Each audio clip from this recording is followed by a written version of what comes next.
त्यांच्या मतदारसंघात एक गुन्हेगार होता, तो त्यांच्या नाकाखाली पळून जातो प्रदेशामध्ये, त्याच्यावर का तुम्ही? ह्याचाच जोडीदार होता ना, त्याच्यावर बोल ना म्हणावं. गायवळ कोण होता? ह्या रोहित पवारचा.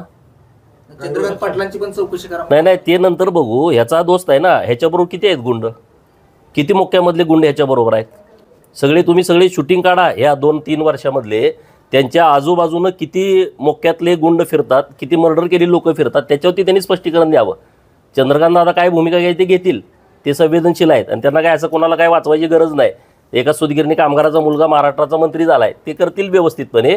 पण तुम्ही जे लोकांना सजेस्ट करताय त्यापेक्षा तुमचे हे सगळे गुन्हेगारी क्षेत्रातले नेमके जोडीदार कोण आहेत ह्याची काय श्वेतपत्रिका काढायला पाहिजे काय. सगळे व्हिडिओ सगळे डिटेल काढून कोणी सल्ला द्यावा, कोणाला सल्ला द्यावा, ह्याला पण जरा स्वतः आत्मपरीक्षण करण्याची आवश्यकता आहे. त्या पद्धतीने दोन्ही पवार एकत्र सातत्याने येत आहेत. तो काय माझ्यासाठी महत्त्वाचा विषय नाही. पुढं ज्या रोहित पवारांनी सांगितलं की टाळ्या सभेमध्ये मिळवल्यानंतर टाळ्या ठराविक वेळ वाजतात, सभा संपली की टाळ्या संपतात. कोणाला? काल त्यांनी सांगितलं. अरे ते तुझ्या नशिबात नाही ना, तुला टाळ्या बी कोण वाजवत नाही ना. सामान्यासाठी काम केलं गेलं तर ते लोकांपर्यंत पोहोचतात. त्या दृष्टीने तुम्ही काय काम केलं ते द्या ना यादी 50 वर्षात. कशाला मला बोलायला होताय? एक असा बोर्ड लावा प्रत्येक चौकामध्ये, हे उजवलंय तुम्ही. माझ्या नेत्यांनी काम केलेलं मी कसं सांगतोय की मागं 14 ते 19ला देवाभाऊ या राज्याचे मुख्यमंत्री असताना जलयुक्त शिवार नावाची योजना आणली आणि ती अत्यंत कमी पैशामध्ये राबवली गेली.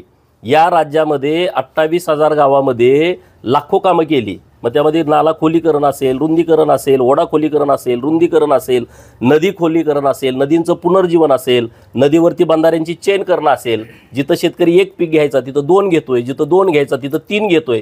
काम सांगतो ना मी. आमचं जेव्हा 95 ते 99ला सरकार होतं, Mumbai to Pune express highway केलाय, लाखो लोक रोज जात आहेत त्यावर.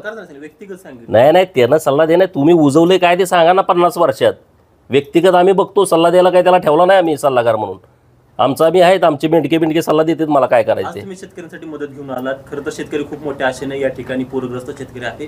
ज्या पद्धतीनं शेतकरी सातत्याने मागणी करतोय की दुष्काळी ओला दुष्काळ जाहीर करून मदत मिळावी, मात्र मुख्यमंत्र्यांना म्हणतात की एनडीआरएफ जे निकष आहेत त्या निकषामध्ये हे बसत नाही. मात्र कर्नाटक सरकारनं एनडीआरएफचे जे निकष, अरे बाबांनो, माननीय मुख्यमंत्री महोदयांनी अत्यंत स्पष्ट सांगितलंय, शब्दाचा खेळ कुणी करू नये. माननीय मुख्यमंत्री महोदयांनी असं सांगितलेलं आहे की ज्या शेतकऱ्यांचं नुकसान झालेलं आहे त्या शेतकऱ्यांना चांगल्या पद्धतीची आम्ही मदत देणार आहोत. मग ते कुठल्या पण निकषात बसू द्या ना, तुम्हाला मदत मिळाली म्हणजे विषय संपला. त्यामुळे विरोधकांनी ह्याचं काही भांडवल करण्याची आवश्यकता नाही. ज्या मदत शेतकऱ्यांना द्यायची सरकारची भूमिका आहे आणि ती येत्या काही दिवसामध्ये तुम्हाला कळल. त्यामुळं निश्चिंत राहावा, शेतकऱ्यांना चांगल्या पद्धतीची मदत मिळेल. जे कुणबीचे जे दाखले दिलेत त्यावरून लक्ष्मण हाके म्हणतायत की ओबीसीचं आरक्षण हे मुख्यमंत्र्यांनी संपवलंय. ही लाखोनं लोक आज ओबीसी मध्ये यायला लागले. तुमचं याबद्दल? बघा, मी तर सगळी डिटेल माहिती घेतलेली आहे. जे कुणबी ओरिजिनल आहेत त्याबद्दल आमचं कुणाचं दुमत नाही.